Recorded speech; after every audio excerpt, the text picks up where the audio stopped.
Tierra, aquí nací mi canto, mi bandera. Sonrisas que se cuelan por la puerta del balcón. Y ese viaje que me trae de vuelta. Lejos, no sabes cuánto echo de menos el ruido de mi pueblo, la caricia de ese mar. Cuando no estoy contigo yo te invento. Traigo oxidado el corazón, me hace falta cuerda. Mi alma necesita transfusión, sangre de mi tierra. Regreso a la cuna que me vio nacer, regreso a este barrio que me vio correr. Lo que fui, lo que soy, seré por mí, la bella. Okay, thank you so much, Reemberto. Thank you. Who are we just listening to? So that is a group of stars singing this one song dedicated exclusively to the beauty of Cuba. And this is a live version of it. And I'll put in the chat in a while the playlist of about 20 songs devoted exclusively to Cuba that demonstrate the wide variety of Cuban music and the Cuban culture through music, because you cannot separate the Cuban culture from its music, from its food, and from its rum. Oh my goodness, we are so lucky to have you with us today. Welcome to KindSoup, everybody. We're doing a special Saturday edition because we are taking our second stop in Cuba and we're cooking Arroz con Pollo with our Cuban hosts, Reemberto Rodriguez and his lovely wife, Geraldina Domingo, and we are going to hand it over to them because they have so much to share with us, but I welcome you all for joining us today. You're on mute. Yep. Hi, everyone. Thank you for joining and taking some time Saturday afternoon where you could be enjoying by the pool or other activities. So today we're going to cook the arroz con pollo recipe that was provided. I had to make some exceptions just because I couldn't find the rice that it describes, and I substituted this, which is a parboiled rice. This is just one brand, and instead of the saffron to make it the color, we always use this. It's just food color. It has no real taste to it. So what's it called? Food coloring, but we call it but what is it that we call it? No, it's food coloring, but no, it doesn't have any taste. It doesn't have it. It's just food color. It makes it yellow. So and every Cuban household has this. Okay. Because this is what makes it color. You could add I also have, hold on. You put it so way up there. Got it. The saffron, the can that is way Oh, okay. Well, Reemberto redid my kitchen and he put stuff in the back and I can't reach it. It's a little can. No. Later. No, but I need it now. Oh, you need it now. I love that you've invited us into your kitchen and we get to see you guys, acting as you do at home. I love it. I'm going to take this opportunity to say hi. Okay, great. Let me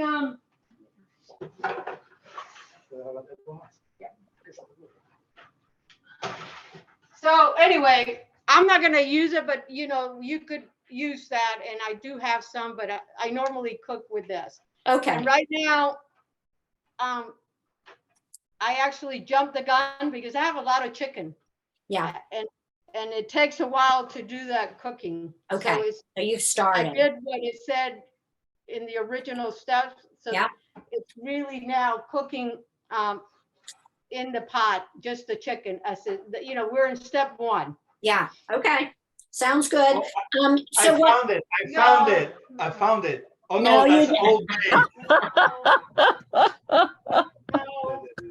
so but Geraldina, when I actually am soaking my rice, like it said, in saffron water, I put many more threads in than it said, but it's kind of turning it a little yellow. Yeah, so I didn't, you know, because you're doing it the right way and I'm cheating. Yeah. Because I have this, Yeah. I don't have to soak it, so. Okay, so either or. Yeah, absolutely. Okay, terrific. Kim, welcome. I don't know if, have you cooked with us before? I wanted to say hi and welcome you. Yes, excellent. Hi, Julie. Hi, Lisa, thanks for joining us. Hi, Teresa. Are you going to cook today or are you socializing with us? I'm going to socialize. I'm going to I cook love it. tomorrow. but Okay, good. I love it. I have a Goya story. I went to Oh, get all right. more Let's hear the Goya beans. story. more beans, and I only saw Goya and asked the guy in the aisle if he had anything other than Goya, and he said, "Oh, we do. I get that question all the time," and I didn't know what it meant until I went online and Googled it. I was like, yeah, we're all in the same boat. Yeah, so maybe he can, like, you know, find a new supplier, huh? Well, no, almost every, I mean, you can buy black beans. There's tons Yeah. of makers now. Yeah. You even go to Trader Joe's. My son uses the black beans from Trader Joe's. Yeah. There's That's plenty where out we there. just came back from. Yep. Yeah, so it's, you know, black beans have become a very easy to get. Yeah. And they even have them organic and all kinds of stuff. So So yeah, how, you know, I understand why we're unpartial to Goya, but that's okay. yeah. And obviously, I do buy others, but All good. I have a question though. You mentioned organic versus non-organic black beans. You know, some foods you kind of really want to make sure you eat organic, and some foods you can kind of do a little bit less. Dominique, do you know? Do we want organic on beans? I've heard that you don't really need to go organic on beans. Like Okay. it's I agree with that. Yeah, Okay, I think that it doesn't. You know, the only few things that I won't buy unless it's organic are things like my vegetables. Yeah. You know, tomatoes and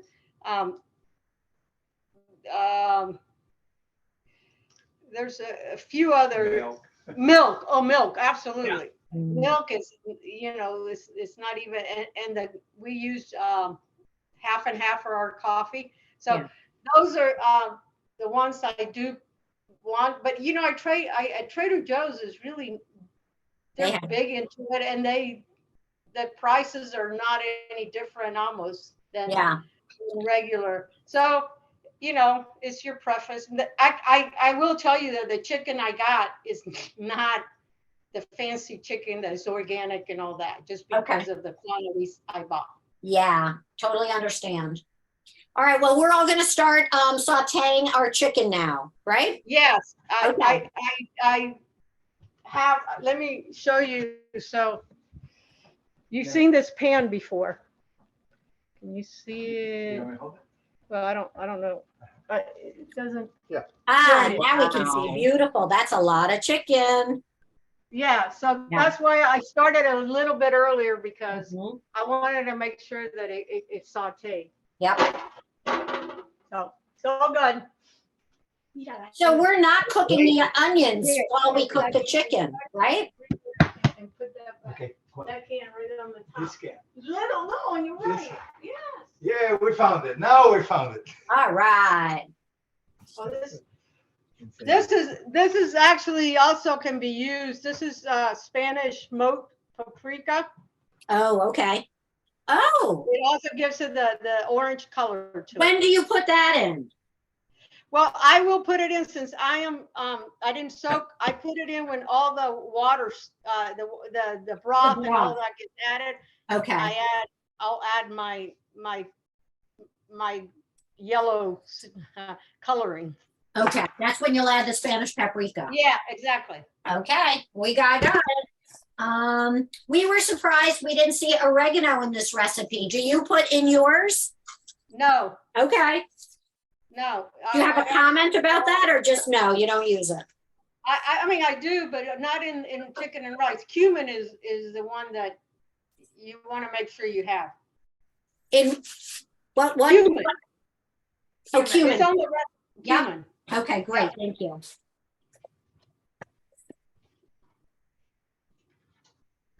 I found while I was grabbing the cumin some ground ancho chili. That sounds like it might be yummy. Around the chicken. Well, if it makes it spicy, it's not normal for us to make chicken and rice spicy. So We don't want it spicy, right? We just No. want it rich and delicious. Okay, I'm putting it away. Yeah. I'm easily swayed, Geraldina. Don't be shy. I do what I'm told. Reemberto, I love your attire. Look what he's showing us. All right, it's your turn, Reemberto. While we're frying our chicken, talk to us. Well, actually, so this is simply, I'll put this in the background, some videos of Cuba showing variety of pictures of, this one is predominantly Havana. And I know that most of the folks that are on this call have an affinity, if not a direct connection to Havana and to Cuba. And I just want to say that there are other cities in the Americas that are similarly beautiful with older 15th, 16th century beauty. And one of those is Cartagena's Colombia. The video we're watching now was done as a celebration of Cuba's 500th anniversary, that was celebrated only 3 years ago. And regardless of all the political mumbo jumbo, the beauty of Cuba's culture and its landscape is simply appreciated on both sides of the Florida Strait, is the best way I can put it. And music binds us together. So.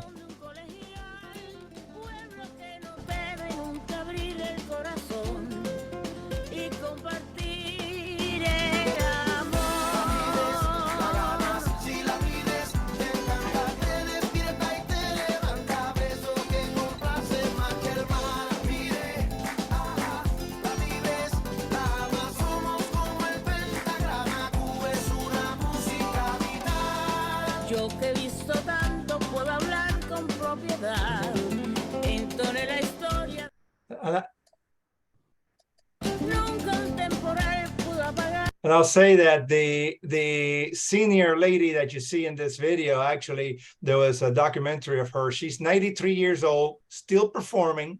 She was in Carnegie Hall in Chicago recently, and there was a documentary about her life shown in at the Silver Springs American, the AFI, the Film Institute. And she is just a treasure. Again, 93 years old and still very much performing. What's her name? Omar Portundo. Omar, O-M-A-R. Yeah. Omara. Yeah, Omar. Thank you for the correction.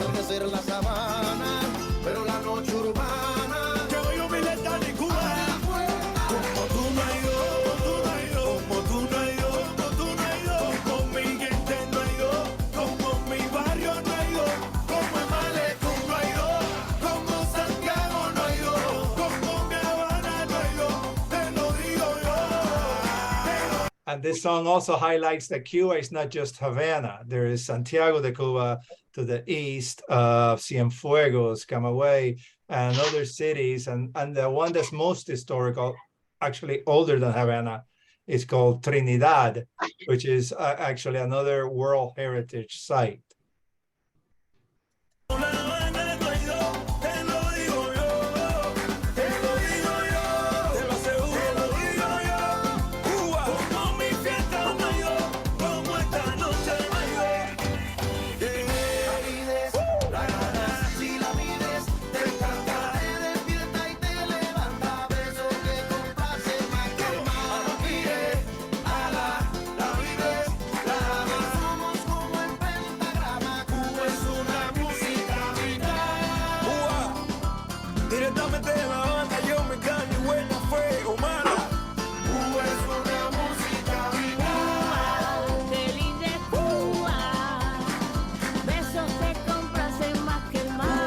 And of course, all Cubans are partial. We will share with you that we have the most beautiful beaches in the world, and because of the quirk of the craziness of the politics, some of the most undisturbed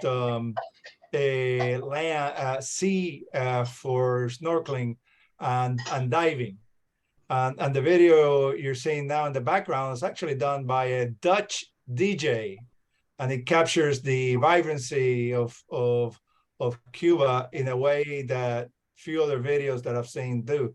I try to stay away from any iconic revolutionary stuff shown on video, even though sometimes it's impossible to avoid them, because I want to show off the people, the landscape, and the beauty, not the other stuff.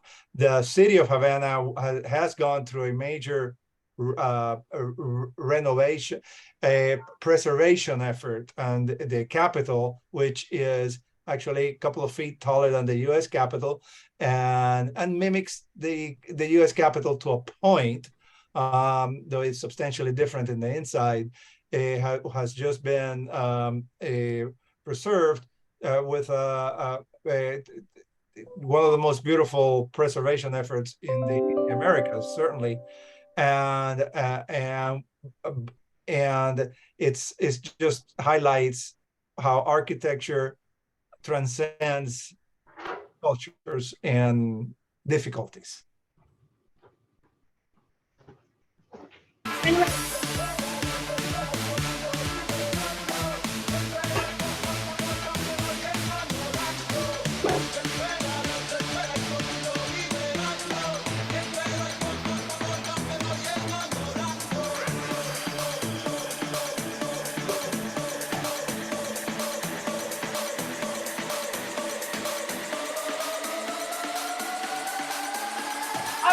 How's everybody's chicken coming along? What was that, Geraldina? No, how's the chicken coming along? Is everybody making strides? Ours is sizzling and smelling delicious. Okay, great. Everybody else? Reemberto, while you have it muted, will you tell people about your travels to Cuba more recently? I think you've been. Yes, thank you. Yeah. I'm actually teaching a couple of courses at the University of Maryland, one of which is titled Havana's Art and Culture, the intersection of architecture, planning, preservation, and economics. And I take a group of students for 2 weeks in January during the winter short semester that many universities have. And we spent a couple of weeks in Havana. Last January, we took 12 students, and they get to experience the essence of the architecture of Havana, how it was planned for, the preservation efforts, meager as they are, and the complexities, deep complexities of the economic system.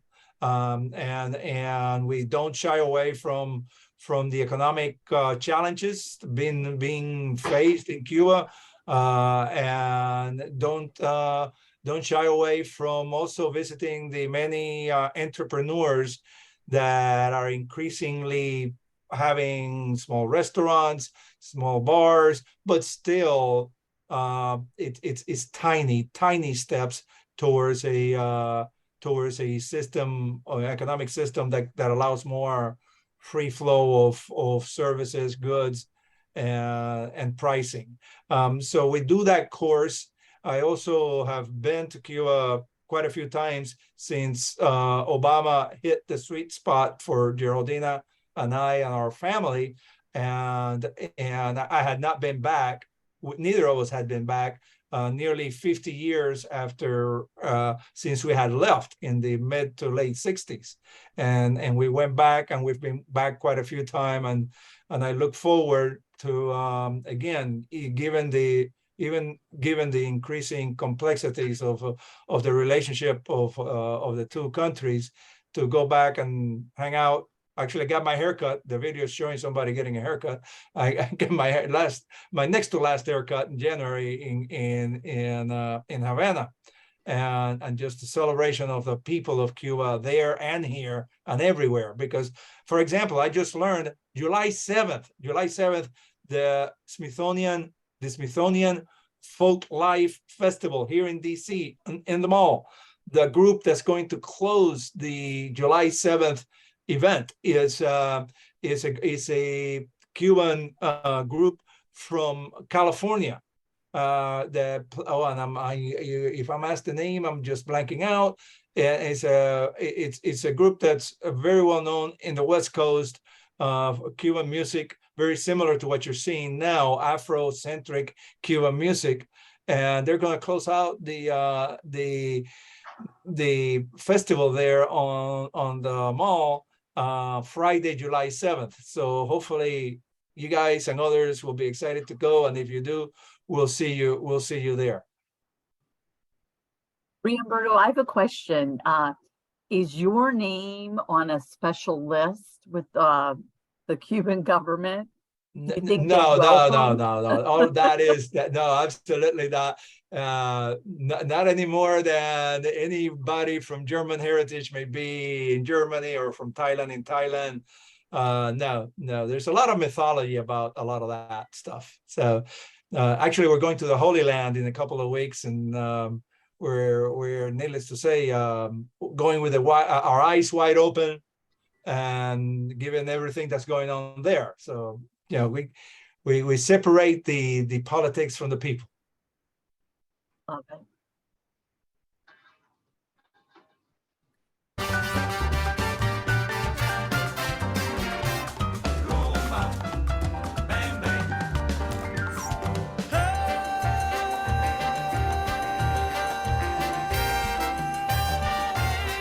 I do want to say here, what you're seeing here, that actually it's not just Cubans. Most new Americans and new immigrants have a special love for the elders and seniors, and the respect for the elders is something that unfortunately many of us new Americans lose 2 generations once we're here, and that's something that I think we're trying to rekindle and capture across the board. I did want to say this video that you're watching also is from called Yolanda, which is a beautiful song by Aide Milanés, whose father Pablo Milanés was like part of the groups that were the Bob Dylans of the Cuban Revolution, if you will. He became considerably disillusioned, and he actually passed away only a few months ago. A lo que siento ahora a raudales, te amo,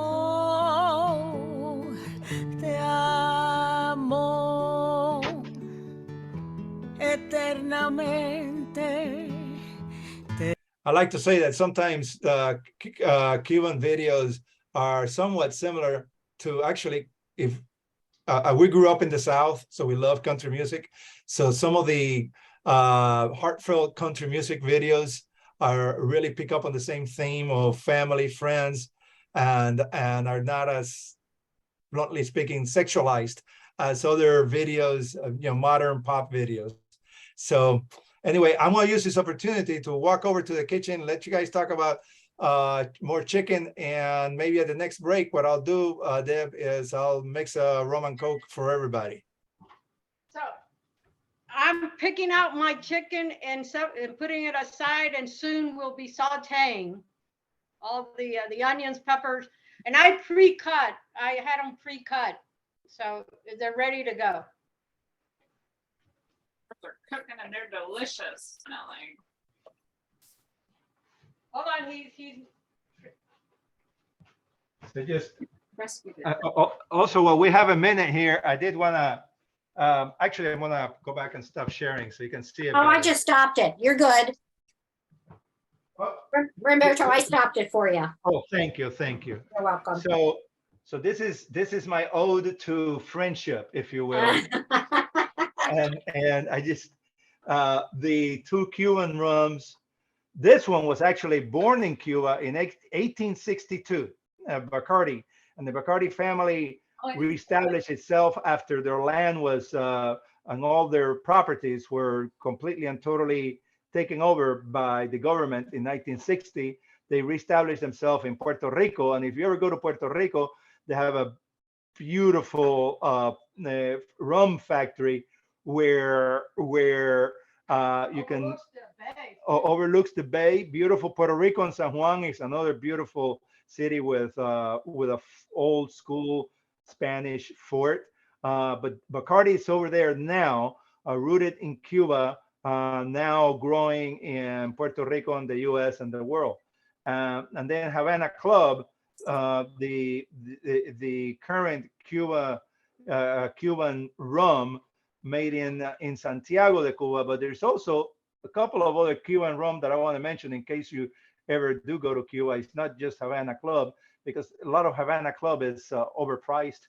So Santero from and Mulata are also Cuban rums that hopefully someday we'll be able to buy here without any problem. But for now, it's not possible to buy nor to legally bring from Cuba, because Cuba was right before Trump left office, he declared Cuba a terrorist state, and Biden has not seen fit to change that designation. So you cannot bring back legally from Cuba the Havana Club or the Cohiba cigars.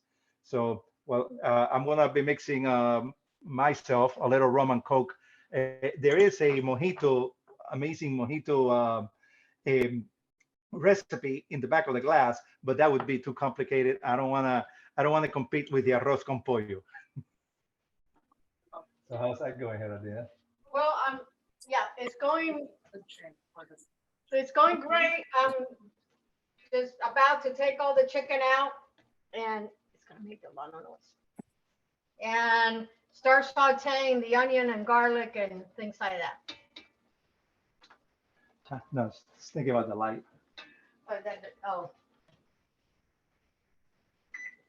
There you go. I did want to say that what we are going to do also is tomorrow we're going to, Tuesday. And again, I forgot to put it in the chat. I will in a minute.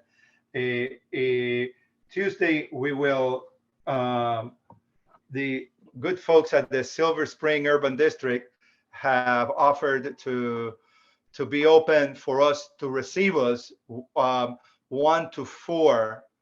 And I'm going to put in the chat the name of the individual who we need to call as we're delivering the material. And as you deliver it, you can park in the little old railroad station and just call from your car, and they'll come down and pick up your arroz con pollo. So I'll put all of that in the chat. Terrific. And I'll put it on our website because I know that some people are cooking but couldn't join us today. So I'll copy that. Thank you, Reemberto. That's great to know. That's great. So there are some folks that are cooking. That's great to know, because our good friends at our good friends at the urban district, as some of you have heard me say before, these are the lowest, some of the lowest paid county staff folks. All of them are from somewhere else, Africa, Asia, Latin America, and they are simply very welcoming of whatever we can bring them Tuesday 1 to 4. And some of us that have the frozen black bean soup, we can take it at that time too. And I'll put in the chat and send you in the email the instructions for that. For Okay, the thank delivery. you. Great. And chicken's out now. Let's saute all the other stuff.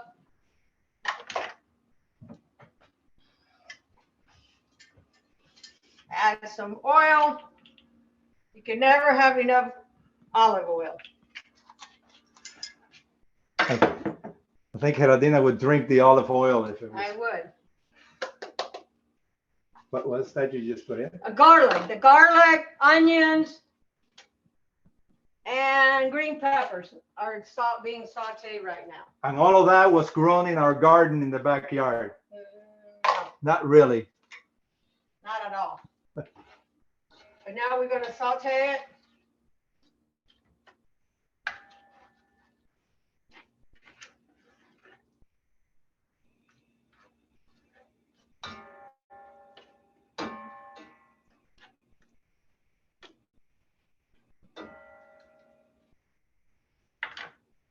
Let it saute for a few minutes, Great. and then let me see, what's the next? And then Oh, I gotta add the pimentos, cumin, and bay leaves. Cumin.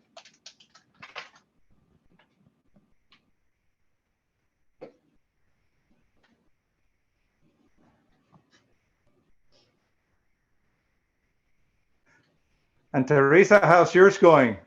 It's not. I'm listening and absorbing. I'll do it tomorrow. Oh, okay, that makes sense. Reemberto, when do you leave town? Headed out to Chicago Wednesday and then to the Holy Land Thursday in a couple of weeks. And then back to celebrate the 4th of July. Boy, that looks, it does smell delicious.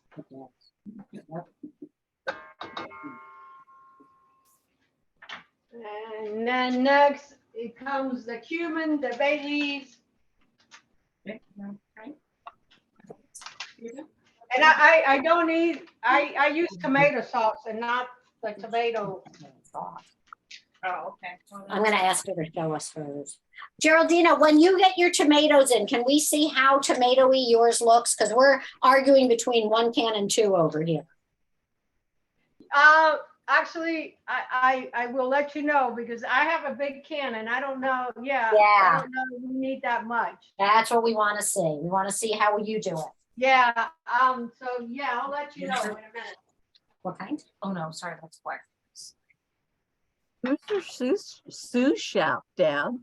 This is my friend Dominique. And Dominique and another friend, Julie, and I had to come up last night to see a show. So we're in New York operating out of this tiny little kitchen. Oh, what show did you see? What show did you see? We saw Leopoldstadt. It's a Tom Stoppard play. And our friend Julie really wanted to go see it, and it's closing in a few weeks. So we took the opportunity we had to run up here and see it. And it was really good. Wow. And did you catch the train or you drive up there? We took a bus. Oh, which one? Which one, please? We took the Tripper on the way down, up, and we're going to be taking Vamoose on the way home, just based on, you know, what hours they're each available. Oh, very cool. Very cool. Are you bringing your food back with you? Wait, Teresa, what'd you say? Are you bringing your food back with you or donating? You know your what? We're cooking? going to donate here, and then we're going to maybe cook more. I will be cooking more. I think Dominique might also in the next 2 days for the SSUD. But we're going to give away here only because I don't have enough freezer space to freeze it and then, you know, travel with it. Look at the size of this tiny little this is the freezer right here, and yep, it's filled with soups. So Gosh. that's the deal. Smells incredible in here. Yeah, you know what? You can really change a New York City apartment with cooking some Cuban food. The whole smell of the place changes, and it's fabulous. I would love one of those drinks. It looks so good. Too bad we don't have a Star Trek transporter. Oh, that would be perfect. Reemberto, did you finish making yours yet? We want to live through you, vicariously through you. I was Oh, here, show them what, I think this is. what you got there? The tomato, this is what mine looks like. All right, down a little more. We can't see. Oh, yours looks quite tomatoey. Yeah. it I'm does. going for it. Can I, Dominique, or no? And how much of the can? Okay. Well, I only added, this is a 15 ounce, and I added about Half of it? a little over half of it. Oh, See, you're this is right. what we put in 14. Yeah. already. All right, we're done. What's next, Geraldina? Okay, and then we got everything in it, the cumin, the bay leaf. Chicken. It's starting, now we're gonna start adding the chicken and the wine. Okay, we're right behind you. So I normally, I use this wine, Yep. cooking wine. Oh, okay. I have one. What It's is that? not, Wine or it beer. is just my personal favorite, but it doesn't have to. Where Okay. do you buy that in the store? Is it in the wine section or cooking? It's with the It's in there, vinegar. where the vinegar, the Okay. vinegar and all that stuff is at. Okay. I did want to use real quick, make a note about the rum and Coke. That Yeah. it has to be with Coca-Cola. And there is a strong connection between Cuba and Coca-Cola. Roberto Goizueta was Coca-Cola's longest lasting chief executive officer. And he, in essence, reshaped the corporation, even though, as Teresa Testoni knows, just recently, just Friday, we had at the Rotary the presentation of this man that works in water distribution throughout the world. And I mentioned to him, boy, wouldn't it be cool if Coca-Cola, instead of distributing sugar stuff, was to Right. distribute water to the whole world. Yeah. So, but anyway, if you're going to do rum and Coke, it has to be Coca-Cola and either Bacardi or Havana Club. Okay. Sounds delicious. I don't even drink rum and Cokes, but I'm going out tonight for one.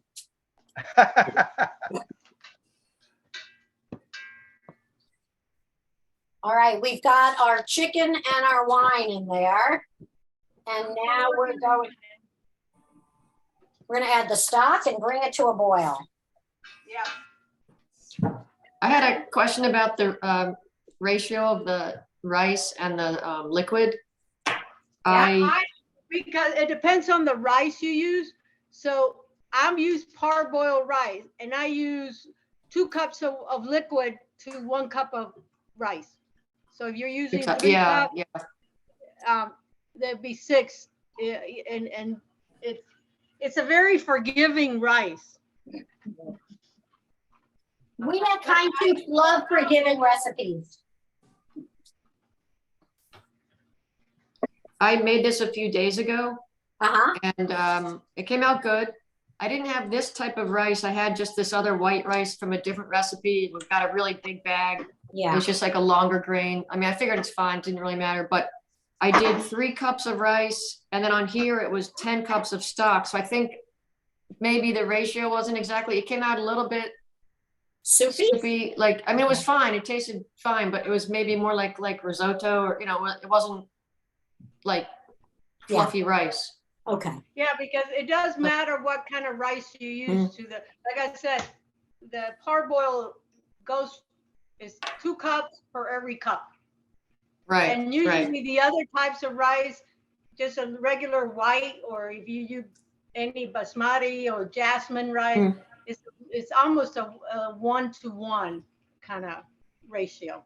But this one, I like it nice and soft, and it doesn't, it won't be soupy. It will be Okay. good. Okay, I'm a little behind, so I have to.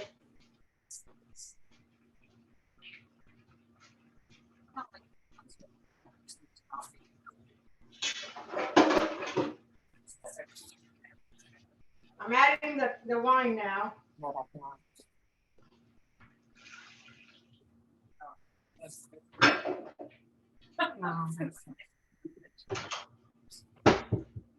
So we put 4 cups of stock and then water. So we should, that's what I was thinking. Because we need to keep that water because of the fat. Separated it from. Yes.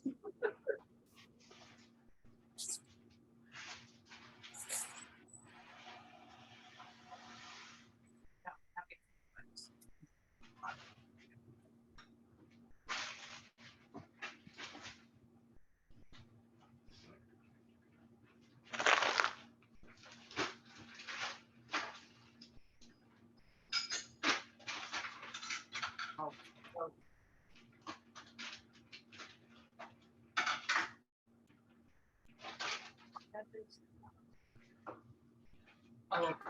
because I was like, if you did, I didn't put it in. I'm gonna look black and we're gonna also. Okay, I'm gonna add my rice now. Already? Did yours already come to a boil? No, It's not that important to let it boil that first time, right? We can just throw the rice in? Okay. I-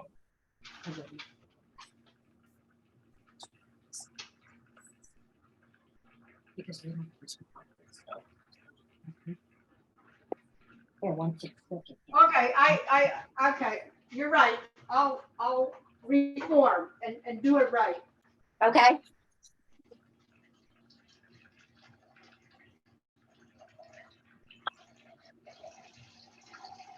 I'm adding the stock now and letting it come to a boil.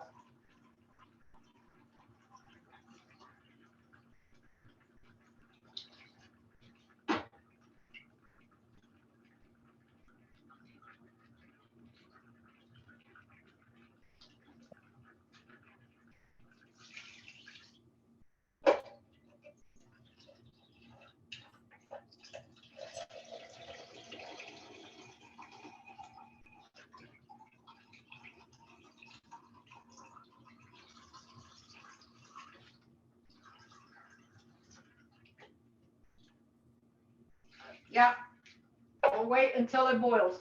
It's not boiling, so I'll.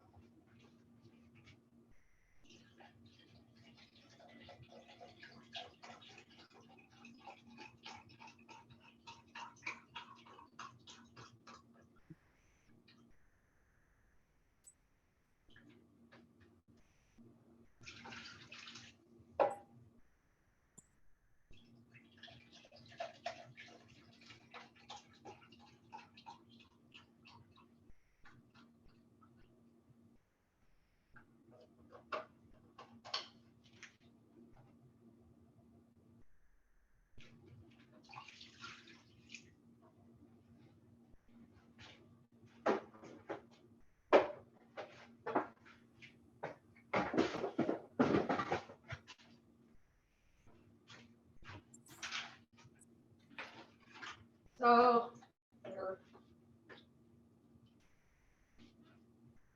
And the other thing that it says you can opt to do is I don't put it in the oven to cook. I leave it in the pot to cook. On the stove. I think it gives the option that you can put it in the oven.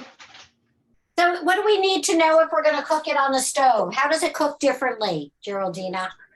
I can only tell you cooking it on the stove. That's always how I do it. Okay. I have never put it in an oven. Okay. And your rice comes out nice and soft and separated. Yes, yes, yes. Beautiful. Okay.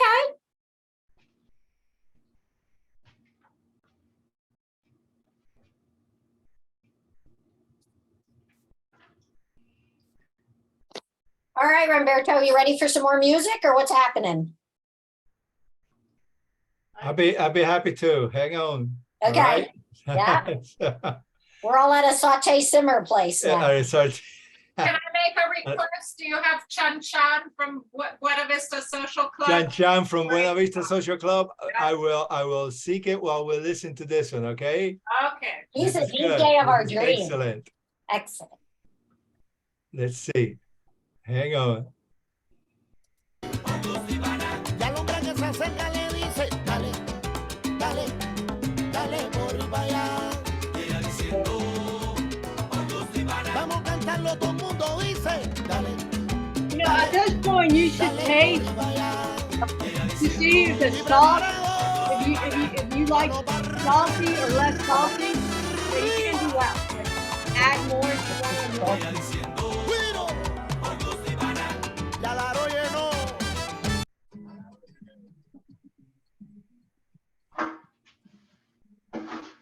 What was that, Geraldina? As you're waiting it to boil the stock, depending on what you use, taste it to your taste for the salt to see if you need to add more or not. You might not need to. I don't need to. But We you need might to. Thank you for telling us we needed to. Okay. We're adding a little bit more of that smoked paprika and pepper too. Okay. All right, Bryce.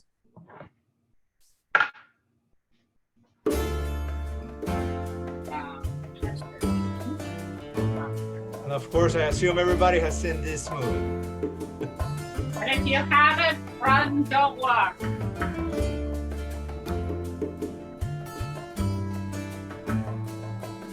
De Alto Cedro voy para Marcané, llego a Puerto voy para Mayarín. You go to Cuba, every little bar in town has people playing that song. De Alto Cedro voy para Marcané, llego a Puerto voy para Mayarín.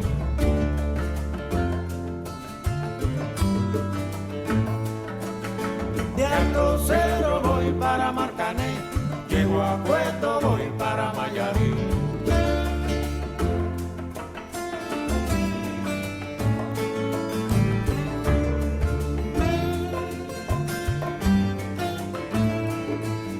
El cariño que te tengo no te lo puedo negar.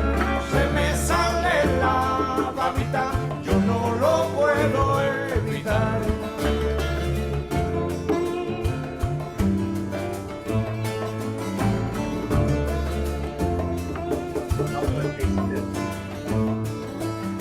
Cuando Juanica y Chan Chan en el mar servían arena, como sacudí el jibe, a Chan Chan le daba pena.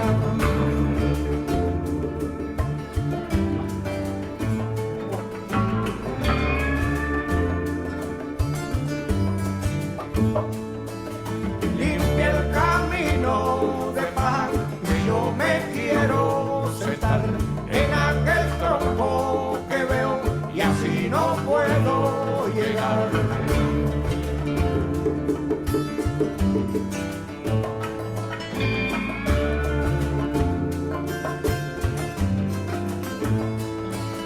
De Alto Cedro voy para Marcané, llego a Puerto voy para Mayarín.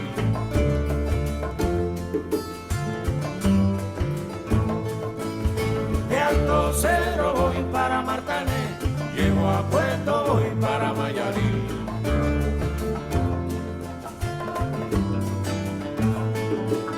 De Alto Cedro voy para Marcané, llego a Puerto voy para Mayarín.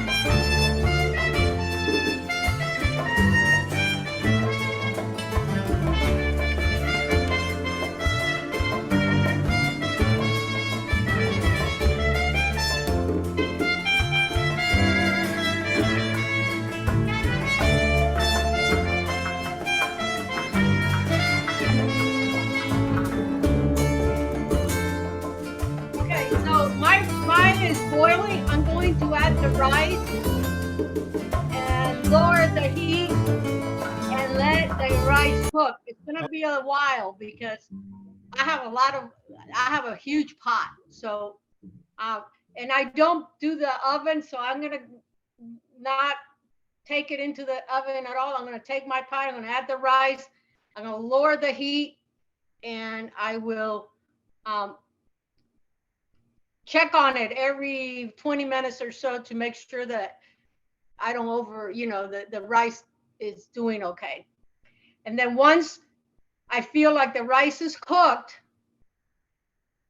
then you add the peas, stir the peas in, and just actually by that time I turn the heat off. I add the pea, stir it, and let it sit there for a little while. Okay, and do you bother looking for that cratery thing, or you just going with how cooked the rice is? How cooked the rice is. Okay. And do you cook it uncovered till the rice seems cooked? I actually, I don't, I cover it, but if you don't have a lid, that's fine. No, we don't. Okay. We're good to go. We're ready for the Cuban Libres. Yeah.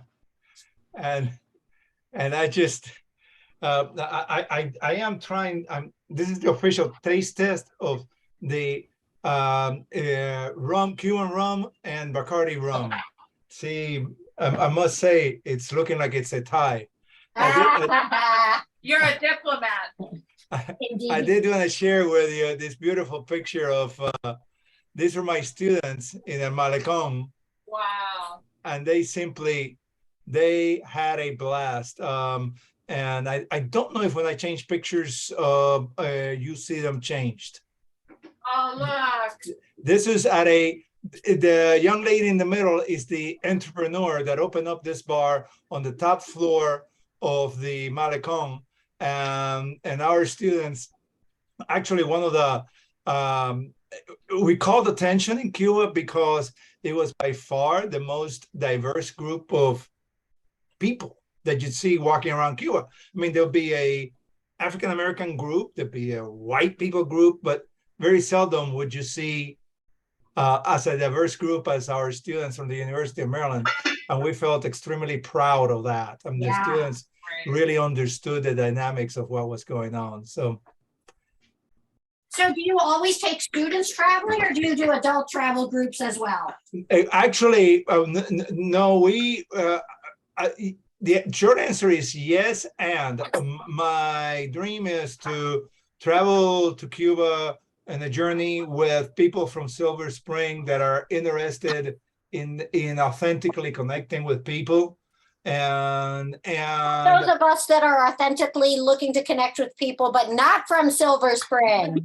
Oh, I'm sorry. I got to get over that hump from the DMV and beyond. And friends. Thank you so much.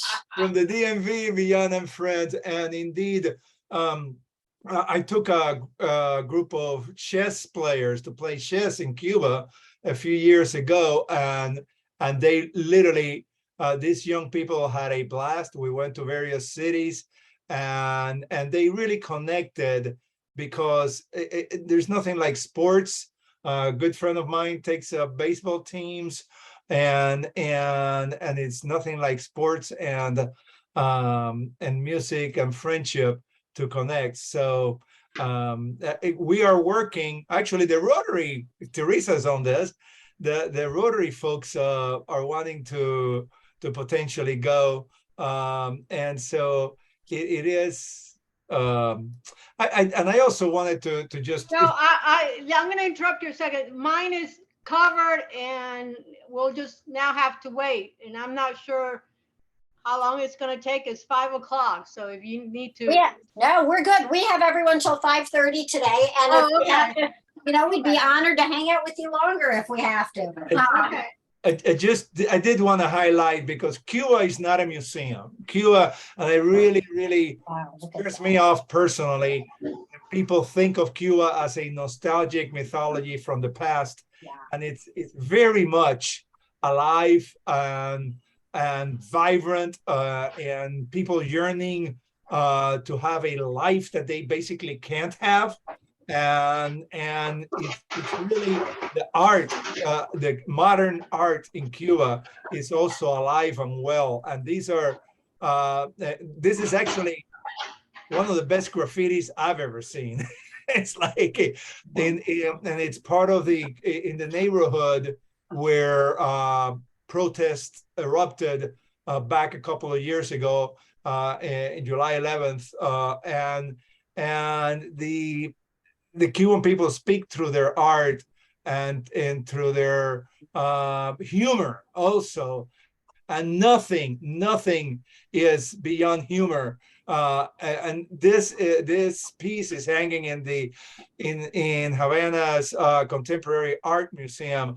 And if you look at this piece, it's in the shape of a woman, but it's Cuba.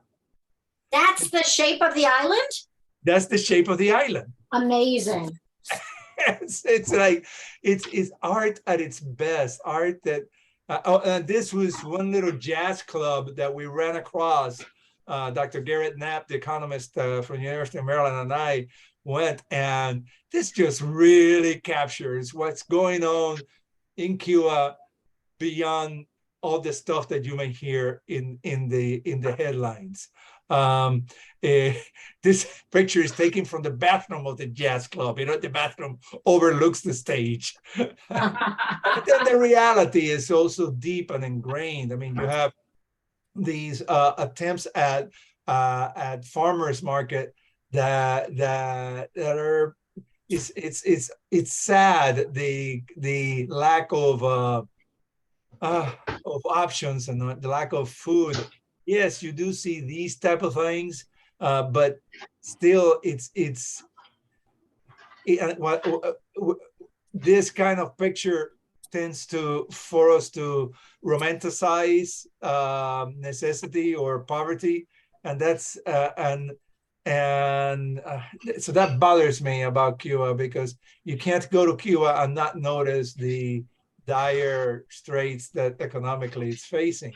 But the street scene is just beyond. It's like nothing else. It's actually one of the best pictures I've taken in Cuba. Cuba is not just old cars. And right now, as of a month ago, you can actually buy a car in Cuba and send in the United States and send it to Cuba, just like you can buy a car in the United States and send it to Nicaragua or Colombia. The price of the car doubles, but it's doable. So I do want to bring it up to speed with what's going on currently, that the Biden administration is doing substantive real changes. It's just not as fast enough as some of us would appreciate. But please hear me out on this. This right here, I hope my cursor is pointing to it. This will become Havana's tallest building. Unfortunately, it is funded by basically Russian oligarchs. Not unlike those of us that have been to London and understand the urban dynamics in London, many of the tallest buildings in London are funded by the Russian oligarchs of 20, 30, 40 years ago. And so it's the complexity in Cuba. It's amazing. It is not standing still, though. And this is what I'm saying, that it is not a museum. Yes, there's the historical references to the beautiful postcards like this, but there's also this. And they love using English. By the way, and I believe, who is it that has a Cuban in their family? You'll understand what this means. Ño. Not coño, not caca, but ño. So it's like, it's beautiful graffiti at its best. But then you have this, buildings falling down, literally falling down. I mean, this happened while we were there. Oh my And so you can't go through because this building is falling down. But the juxtapositioning is, and life goes on. This is El Prado, one of the most beautiful avenues really in the Americas. And it is the young people skateboarding, the old people walking around, and the artists doing their painting. And just, so, I don't know. Deb, I hope I'm not going off the deep end with all of this. Well, if you are, you're taking all of us with you because we are having a blast. Thank you. And I must say, their distinct taste. Bacardi is lighter. Havana Club is a little sweeter. They're both very, very good, and they're both best. If I bring my cigar into my bedroom, Geraldina will absolutely yes. But if I was outside, I'd certainly be. Oh,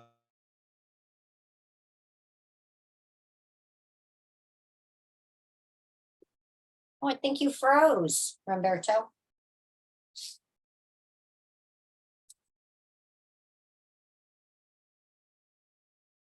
Or I did.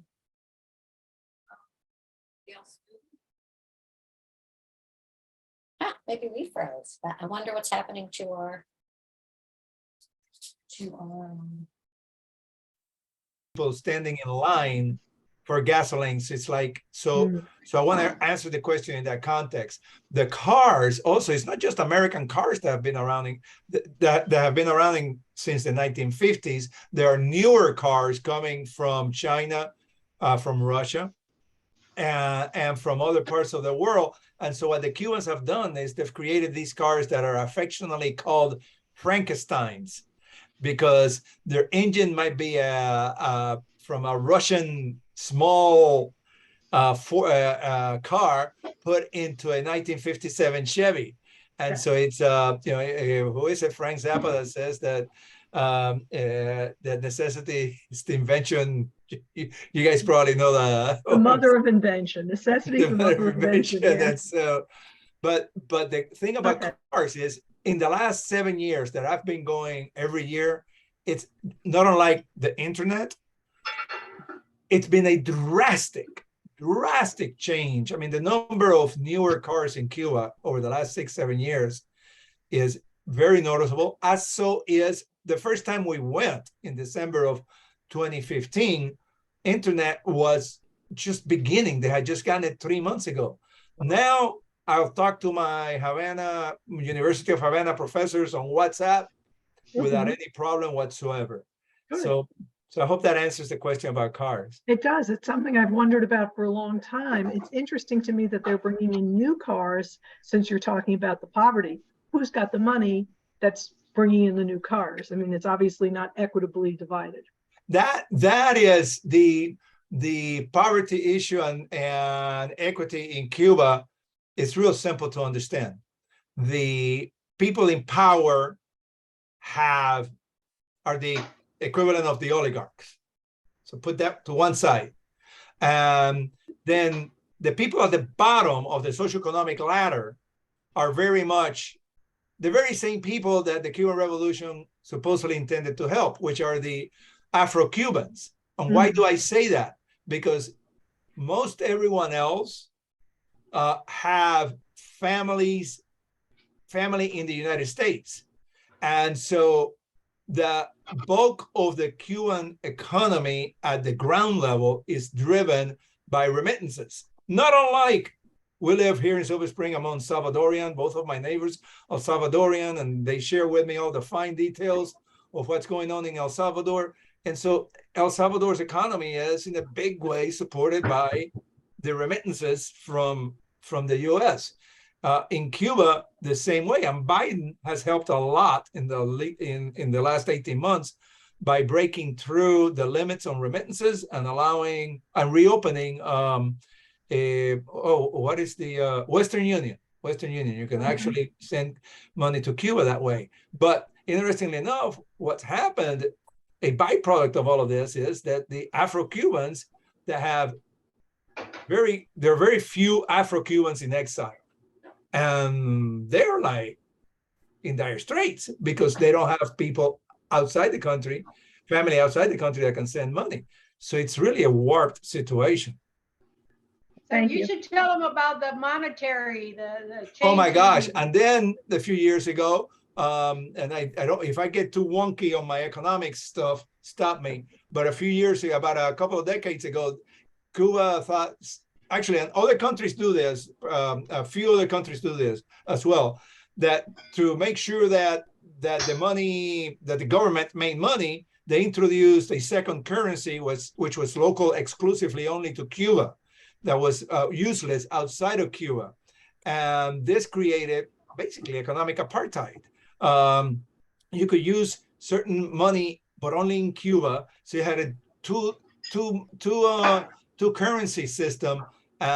Needless to say, the guys that control all our capital worldwide, the World Bank and such, don't like that. So 2 years ago, Cuba decided to unite the currencies, but they decided it at a really bad time, the pandemic. So it's been kind of a disaster. And so the inflation in Cuba today is in the hundreds of percent.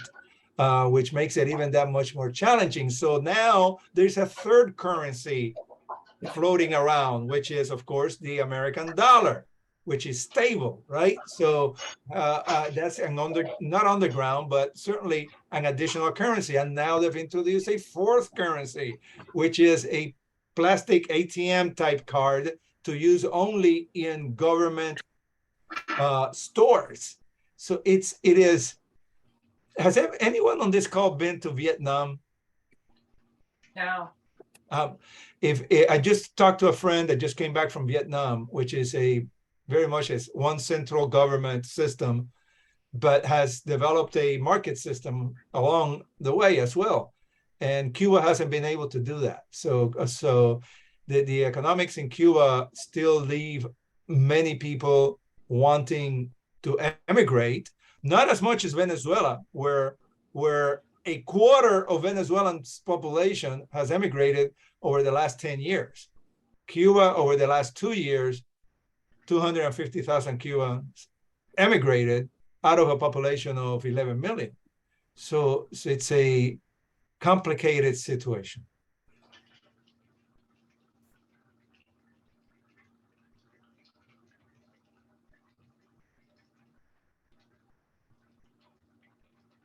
So Kim, do you have any questions? I see Kim has a helper. He came in at the end to fix it all up. Marge, are you having a Cuba Libre with us? Are you cooking? What's going on? You know I don't drink rum. All right, well, here's to you, Marge. Good to see you. I drink wine. And I am not cooking this meal. I am cooking a lentil soup that I'm checking out for it's more like a lentil stew for the Har Shalom soup on the 24th. Okay, yeah, let us know. Lentil, did you say, Marjorie? I'm doing a lentil, carrot, potato, but kind of an Indian based. It's got curry powder, turmeric, and cumin in it. It smells great. Onions. I'm testing it out at the normal rate, and then I'll have to, which is why it's in a normal sized pot back there, as opposed to the big silver pot. It's in a little gray pot that I used to think was a big pot, but with the soup we cook it's a little pot. So I think I'm going to have to triple the recipe, which means 3 pounds of lentils. And that sounds like an awful lot. I'm thinking I'm going to do just 2 pounds of lentils and have it more of a soup than a stew when we deliver it to the shelter, to the pub. Marjorie, just a quick note about lentil. Geraldina, help me out. Geraldina, ¿cómo se dice lentil en español? No es... Oh, ¿cómo se dice lenteja? Lenteja, gracias. So in Cuba during the 70s and 80s, lenteja was about the only thing you could get. And so people were like, and in the 60s, we were just like tired of lenteja because that was the only thing available. So that's the only thing we could cook. So when I immigrated to the US, it took me literally decades to say, oh, wait a minute, lentil is awesome. It tastes great. So it took me a long time. Now what's happening in Cuba, and this is a real honest to goodness story. I said how easy it is to talk on WhatsApp with my fellow Cuban professors from the University of Havana. And 3 weeks ago, I was with one of them on the phone, and we were talking about class matters and this and that, what we're going to do, the lecture. And then she all of a sudden says, Reemberto, I gotta go. Goodbye. I said, what's going on? She says, I hear, she lives on the 3rd floor of a building. I hear downstairs the chicken just arrived. So she had to hang up the phone and run downstairs and stand in line she later called me back 8 hours later for 6 hours to be able to get some chicken. And the sad part of all of this is that chicken in Cuba, 90% of the chicken in Cuba comes from, drum roll please, Tyson's.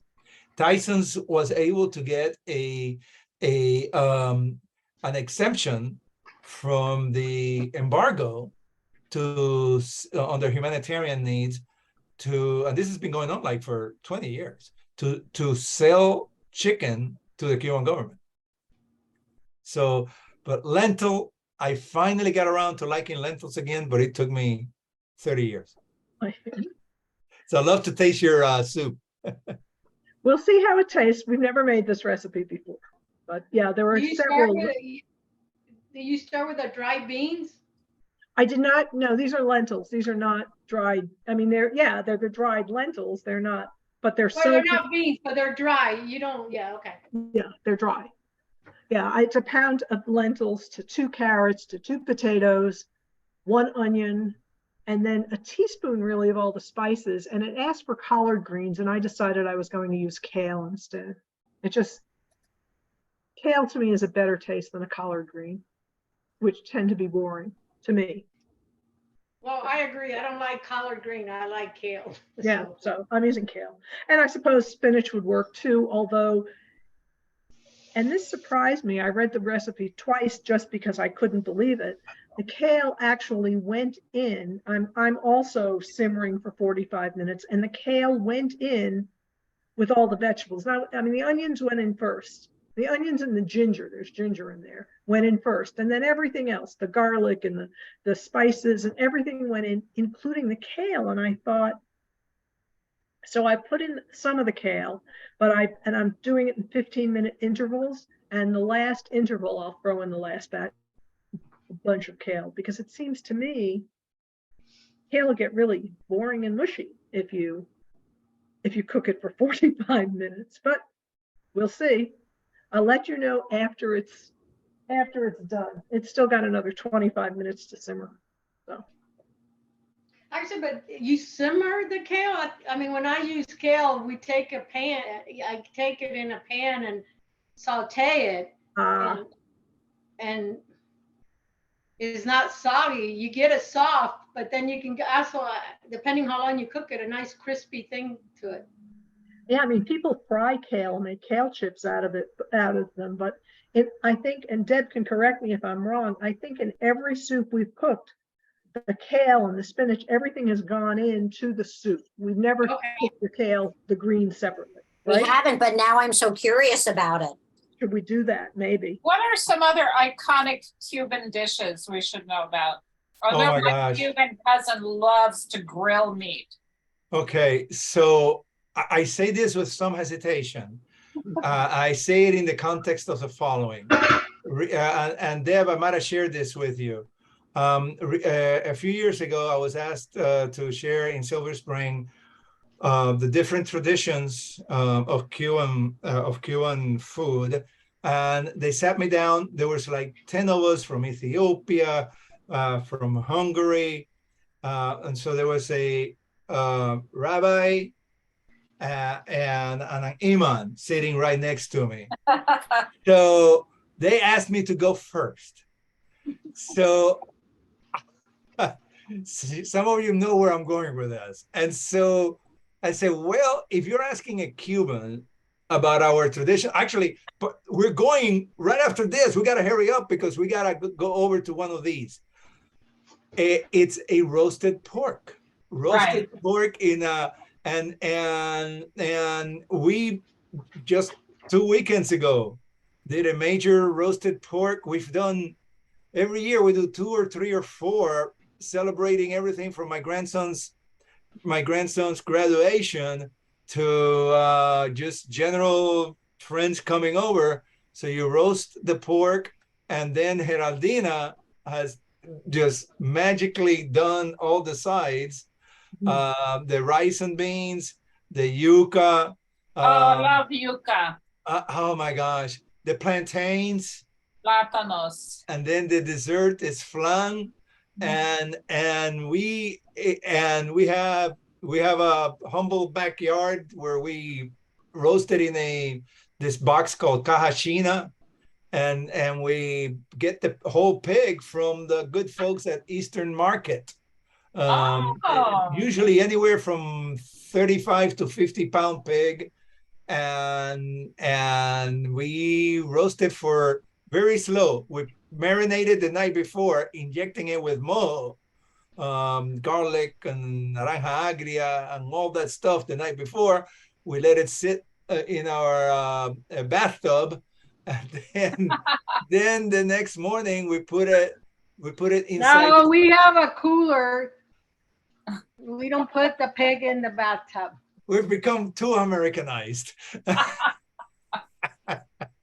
So we put that. I got there at 6, 7 in the morning, and then roast it slowly as possible for literally 8 hours. Then turn it over, because we put it face down. Then turn it over and burn the skin quite a bit for a couple more hours. And it's that is the Cuban dish. By the way, some of us I'm on the Montgomery History Board of Directors, and last week we went to did a train ride to highlight Montgomery County's history. We went all the way up to Point of Rock, and where I'm going with this is this: the Point of Rock's Historical Society is talking about Montgomery County in the early days, and how in not Montgomery County, but throughout Maryland, pig roasting was a really big deal in the early years of the settlement of this area. So I feel like I'm back home. You know, it's a very Southern thing too. My manager at my old firm was from North Carolina, and for the Christmas party, he had his brother drive up, and he was pulling a roaster with the pig roasting while he drove up from North Carolina to our Christmas party. And the skin you would eat, because it would be all crisp. It was a great, it was an amazing experience. Oh my gosh. The other Cuban dish, we're very meat oriented. I found that with Manolin. Like, he would do like several big things of meat on the barbecue. We would just sit outside and eat meat. So you're in New York. There are good Cuban restaurants in New York. This was in Maryland, but what are your favorite in New York? Let's write them down. There is the Chinese Cuban one. Yeah, I don't remember the name. There's a Chinese Cuban restaurant in New York that has been there for about 40 years. Oh my God, in Chinatown. Gotta love America. You've got to love America. Chinese Cuban. I would love that. There's a lot of Chinese Indian food too here. While we're talking about Chinese Cuban. The only reason I said New York, I thought you guys were cooking in New York. We are in New York, but it's funny because my cousin Manolin lived in Silver Spring. So we would go to their backyard and have these big barbecues. That sounds fun. Our favorite Cuban restaurant in the DMV, there's Cuba de Ayer. Cuba de Ayer. And the one in DC is pretty good. What is it called? Cuban Cafe? Yeah, but El Sapo here in Silver Spring, tomorrow they're doing this amazing celebration called La Vida es un Carnaval. It's a Cuban drag show. We have to rush back for that. I know. Move our bus tickets earlier. And actually, we went to the previous one. That's beautiful. What a grill. That is, so the pig is inside the box. That's so cool. And while the pig is cooking, you do other things like corn and peppers above. So does Wow. the pig stuff get onto the veggies so vegans won't eat it, or no? It's so separate they could eat that food. That's a good question. That's a good question. That is such a 2023 question, isn't it? Yeah. And that's how you get it going, because it's an oven. It goes from the top down. So And cool. so and that's it goes there's the pig. inside the box. Inside the box. Wow. I am so happy that our vegans aren't on today. They would be scandalized. Except those of us who keep kosher are also scandalized. Ah, I forgot about you. Okay, wait a minute. Sorry. So We You apologize. wrap it in shrimps and bacon, right? There are little shrimps around it with all sorts of other trait stuff.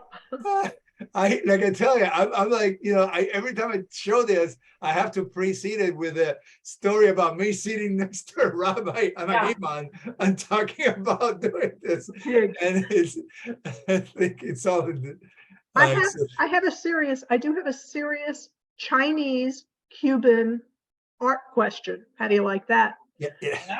There's an artist named Wilfredo Lam, who's actually a protege of Picasso. Do you know who he is? He was a Cuban. Oh. And I don't know if his art was considered degenerate or whatever, if his stuff was all thrown out of Cuba, because he was working in France. And No. Wilfredo Lam is like one.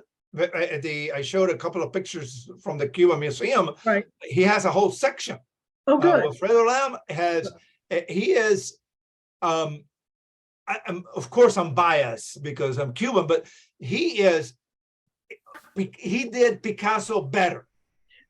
Some of his work, yeah, I would agree with that. His work he's great. I mean, he really is. I just didn't know how he was perceived in Cuba. I think it's fascinating because he is one of those that both the folks in Cuba that are within the government and the exile community both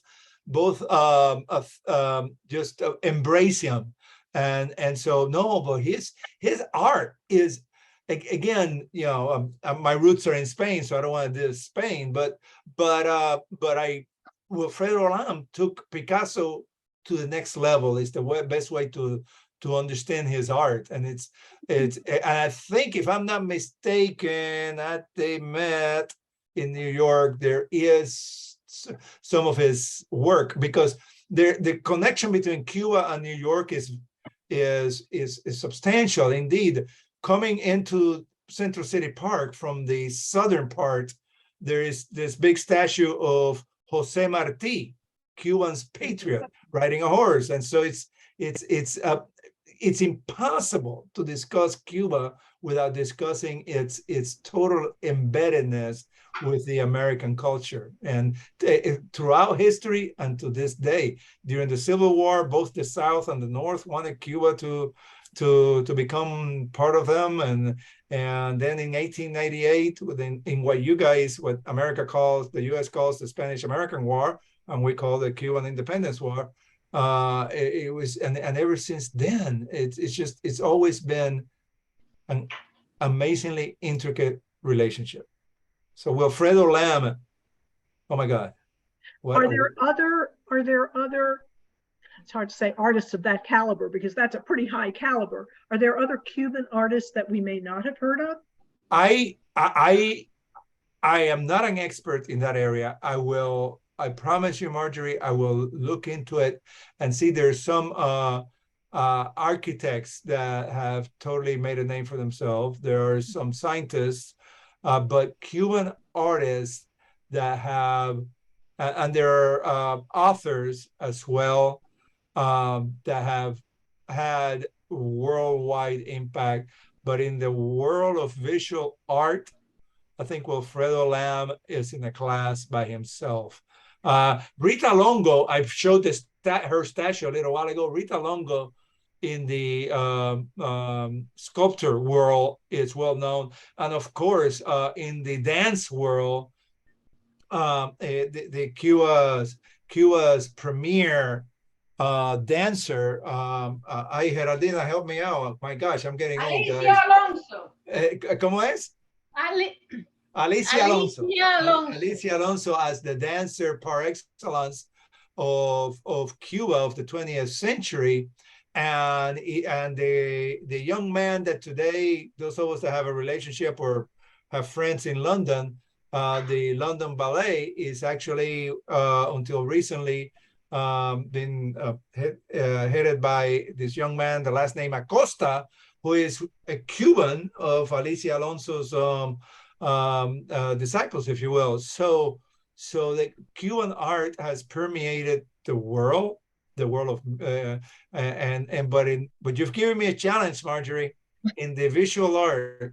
Who can match Wilfredo Lamb? I will look into it.